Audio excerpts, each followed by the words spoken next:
Hi guys, कैसे हैं आप। आशा करती हूँ आप सभी अच्छे होंगे। Educational tutorial with Sana ma'am channel में आपका स्वागत है। पिछली क्लासेस में शिक्षा दर्शन के अंतर्गत प्रमुख भारतीय शैक्षिक विचारधाराओं को पढ़ा था, शैक्षिक विचारकों को पढ़ा था, जिनमें स्वामी विवेकानंद, रविन्द्रनाथ टैगोर, महात्मा गांधी, सर्वपल्ली राधाकृष्णन, गिज्जू भाई बधेका जी को पढ़ा। और आज का टॉपिक है प्रमुख पाश्चात्य विचारक, प्रमुख पाश्चात्य शैक्षिक विचारक। तो इसमें सबसे पहले हम पढ़ेंगे प्लेटो को। तो आइए देखते हैं प्लेटो का जीवन दर्शन। प्लेटो का जन्म 427 ईसा पूर्व एथेंस में हुआ। इनके पिता का नाम एरिस्टोन था। प्लेटो बचपन से ही प्रतिभावान बालक थे। 20 वर्ष की आयु में इन्होंने अपने गुरु सुकरात से भेंट की। लगभग 8 वर्षों तक उनके साथ अध्ययन किया। 399 ईसा पूर्व में सुकरात को दिए गए मृत्युदंड से आहत प्लेटो ने एथेंस छोड़ दिया और अनेक देशों की यात्रा की। 386 ईसा पूर्व फिर एथेंस लौट कर आए और एक शिक्षा पीठ अकेडमी यानी कि शिक्षा पीठ खोला, एक अकेडमी खोली, जिसमें वह जीवन पर्यंत अध्यापन करते रहे और वास्तविक रूप से वह प्रथम विश्वविद्यालय में स्थापित हो गया। प्लेटो ने अनेक पुस्तकों की रचना की है, जिनमें प्रमुख पुस्तकें निम्नलिखित हैं, जैसे Apology, Crito, Phaedo, Republic, the Laws, the Statesman. तो ये थी प्लेटो की प्रमुख पुस्तकें। आइए देखते हैं प्लेटो का शिक्षा दर्शन। प्लेटो के शिक्षा संबंधी विचार उनकी कृतियों, उनकी पुस्तकों से प्रकाशित होते हैं। उनकी पुस्तकों को पढ़ने से उनके शैक्षिक विचारधाराओं का पता चलता है। प्लेटो का जो शिक्षा दर्शन था वो आदर्शात्मक शिक्षा दर्शन कह सकते हैं, एक तरह का। कैसा शिक्षा दर्शन था? आदर्शात्मक शिक्षा दर्शन। और जैसा कि पिछले टॉपिक में आदर्शवाद, शिक्षा में आदर्शवाद पढ़ा भी जा चुका है, तो आदर्शवाद के जनक भी प्लेटो बताए गए हैं। तो इनका जो शिक्षा दर्शन था वह एक आदर्शवाद विचारधारा से परिपूर्ण था और आदर्शवाद दर्शन की सबसे प्राचीन एवं महत्वपूर्ण विचारधारा है, और जिसके प्रवर्तक भी कौन है? प्लेटो हैं। तो आदर्शवादी दार्शनिक विचारकों के जगत को वास्तविक, सत्य एवं शाश्वत मानते हैं। आदर्शवादी दार्शनिक विचारकों के जगत को वास्तविक एवं सत्य और शाश्वत, यानी कि विचार जगत को सत्य मानते हैं। ऐसे प्लेटो भी विचार जगत को सत्य मानते हैं। कुछ लोग आदर्शवाद को विचारवाद भी कहते हैं, क्योंकि ये विचारों पर अधिक बल देते हैं।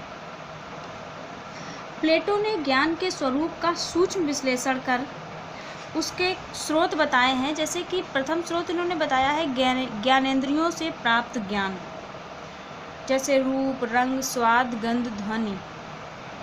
और जिसे प्लेटो क्या कहते हैं? ये क्षणभंगुर है और असत्य है।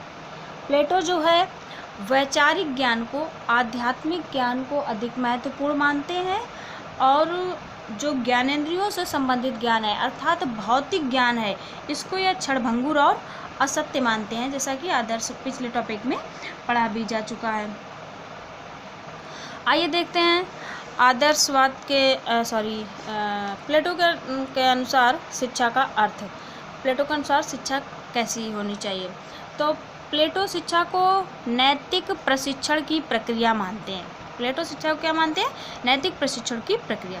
प्लेटो के शब्दों में प्लेटो ने लिखा है, शिक्षा से मेरा अभिप्राय उस प्रशिक्षण से है जो बालकों में सद्गुण की प्रारंभिक प्रवृत्तियों का उचित आदतों द्वारा विकास के लिए दिया जाता है।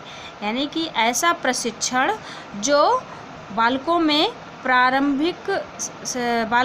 सद्गुण की प्रारंभिक प्रवृत्तियों और उचित आदतों का विकास करता है। यह हमें निरंतर उन वस्तुओं से घृणा करना सिखाती है जिनसे हमें घृणा करना चाहिए। उन वस्तुओं से हमें प्रेम करना सिखाती है जिनसे हमें प्रेम करना चाहिए। मेरे विचार से यही वास्तविक शिक्षा है। अर्थात यह शिक्षा का अर्थ नैतिक प्रशिक्षण को मानते हैं। अर्थात बालक को एक आदर्श के रूप में जो कुछ भी सीखने को मिलता है वही उसका शिक्षा के अर्थ के अंतर्गत आता है। आइए देखते हैं शिक्षा के उद्देश्य। तो प्लेटो ने शिक्षा के उद्देश्यों को कुछ इस प्रकार बताया है कि सर्वप्रथम बालक के वैयक्तिक उद्देश्य से संबंधित शिक्षा होनी चाहिए, और दूसरा बालक के सामाजिक उद्देश्य से संबंधित शिक्षा होना चाहिए। बालक के वैयक्तिक उद्देश्य के अंतर्गत शिक्षा का उद्देश्य बालक के व्यक्तित्व का संतुलित विकास करना। इसके लिए सद्गुणों का विकास किया जाना आवश्यक है। व्यक्तित्व के संतुलित विकास के लिए सौंदर्य, न्याय और प्रेम जैसे गुण आवश्यक हैं। संतुलित विकास के लिए बालक का शारीरिक विकास तथा मानसिक दोनों प्रकार का विकास आवश्यक है। इस कारण प्लेटो ने शिक्षा का उद्देश्य बालक के मन और शरीर का विकास करना बताया है। प्लेटो कहते हैं कि क्या मैं यह कहने में सही नहीं हूँ कि अच्छी शिक्षा वह है जो शरीर तथा मन का सर्वाधिक विकास करती है। तो ये वैयक्तिक शिक्षा के अंतर्गत उद्देश्य होने चाहिए। और अगला जो उद्देश्य उन्होंने बताया सामाजिक उद्देश्य। तो बालक के सामाजिक उद्देश्य से संबंधित शिक्षा के उद्देश्य होना चाहिए। प्लेटो के अनुसार शिक्षा का उद्देश्य सामाजिक उद्देश्य भी है। उनके अनुसार शिक्षा का उद्देश्य राज्य को एकता प्राप्त कराना। राज्य को एकता प्रदान कराने में कौन सहायक हो सकता है? इसी कारण नागरिकों में परस्पर सहयोग करना चाहिए। उनमें सामूहिक जीवन की भावना, त्याग, सहकारिता जैसे गुण होने चाहिए। नागरिकों में इन गुणों का विकास शिक्षा के द्वारा ही किया जा सकता है। और इसके अलावा भी कुछ अन्य उद्देश्य बताए हैं प्लेटो ने, जैसे सहयोगी तथा सामुदायिक जीवन की भावना का विकास करना, नागरिक कुशलता का विकास करना, शारीरिक तथा मानसिक विकास करना, संतुलित व्यक्तित्व का निर्माण करना, विवेक का विकास करना, बालकों को सामंजस्य पूर्ण जीवन व्यतीत करने के लिए तैयार करना। आइए देखते हैं प्लेटो के अनुसार शिक्षा के प्रकार। शिक्षा को कितने भागों में बांटा है प्लेटो ने, तो देख लेते हैं। प्लेटो के अनुसार शिक्षा को 3 भागों में बांटा गया, यानी कि प्लेटो ने शिक्षा को 3 भागों में बांटा है। पहला इन्होंने औद्योगिक शिक्षा, दूसरा क्रियाशील शिक्षा और तीसरा वास्तविक शिक्षा। तो औद्योगिक शिक्षा में इन्होंने क्या कहा है? प्लेटो के अनुसार उद्यमी वर्ग को औद्योगिक शिक्षा प्रदान की जानी चाहिए।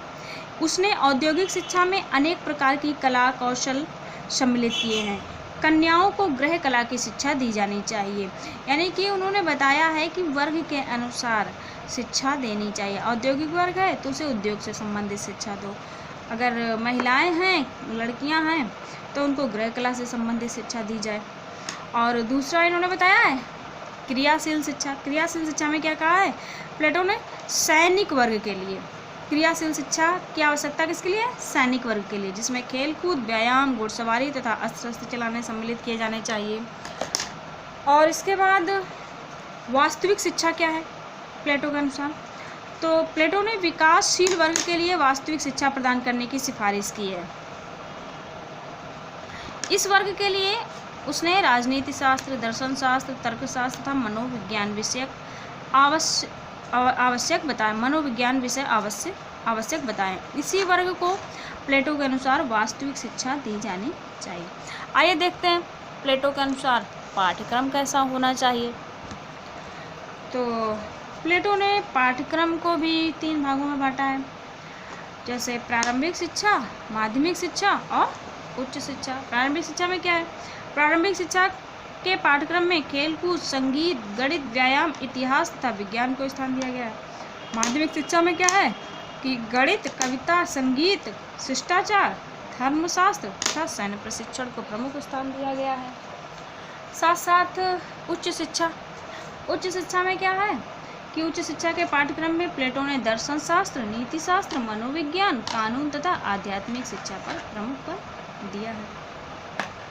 जैसे कि इन्होंने शिक्षा के प्रकार को बांट दिया और फिर इसके बाद पाठ्यक्रम को प्रारंभिक, माध्यमिक और उच्च शिक्षा के आधार पर बांटा गया है। आइए देखते हैं प्लेटो के अनुसार शिक्षण विधियाँ।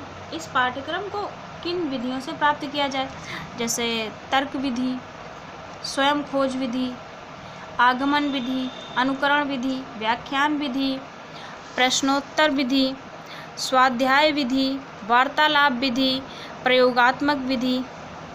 इन विधियों का वर्णन प्लेटो ने किया है कि इन विधियों से पाठ्यक्रम को पढ़ाया जाए तो बालक बहुत ही अच्छे तरीके से सीखते हैं। तो आइए देखते हैं अब क्या है आगे। शिक्षक। प्लेटो के अनुसार शिक्षक कैसा होना चाहिए। सुकरात की भांति प्लेटो सड़कों व गलियों में वार्ता करके शिक्षा देने के पक्ष में नहीं था। उसने लिखा है, school is a place for the evolution of Saul, यानी कि स्कूल जो है एक ऐसा स्थान है जहाँ पर आत्मा का मूल्यांकन होता है। प्लेटो ने शिक्षक को ऊंचा स्थान दिया है। प्लेटो ने दार्शनिक लोगों को ही समाज का नेता स्वीकार किया है तथा शिक्षक दार्शनिकों की पंक्ति में ही सम्मिलित होते हैं। यानी कि प्लेटो के अनुसार जो है शिक्षक का अत्यंत महत्वपूर्ण स्थान है। एक दार्शनिक के रूप में शिक्षक को स्वीकार किया है, प्रमुख स्थान दिया है। आइए देखते हैं अनुशासन। प्लेटो के अनुसार अनुशासन कैसा होना चाहिए। प्लेटो अनुशासन को जीवन से संबंधित महत्वपूर्ण मानते हैं, यानी कि जीवन से महत्वपूर्ण मानते हैं किसको, अनुशासन को।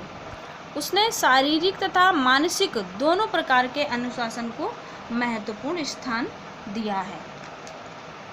शारीरिक तथा मानसिक दोनों प्रकार के अनुशासन को महत्वपूर्ण। अब शारीरिक अनुशासन में इन्होंने क्या कहा है कि जैसे शारीरिक अनुशासन के अंतर्गत हम देखेंगे बालक को नैतिक ज्ञान से संबंधित शारीरिक नियम, योग, प्राणायाम और मानसिक अनुशासन यानी कि स्वानुशासन, बालक को किसी भी गलत कार्य की तरफ नहीं जाना चाहिए। एक आदर्श शिक्षक जैसा उसके सामने होता है बालक वैसा ही सीखता है। तो आज के क्लास में बस इतना ही, अगली क्लास में मिलेंगे फिर। जय हिंद।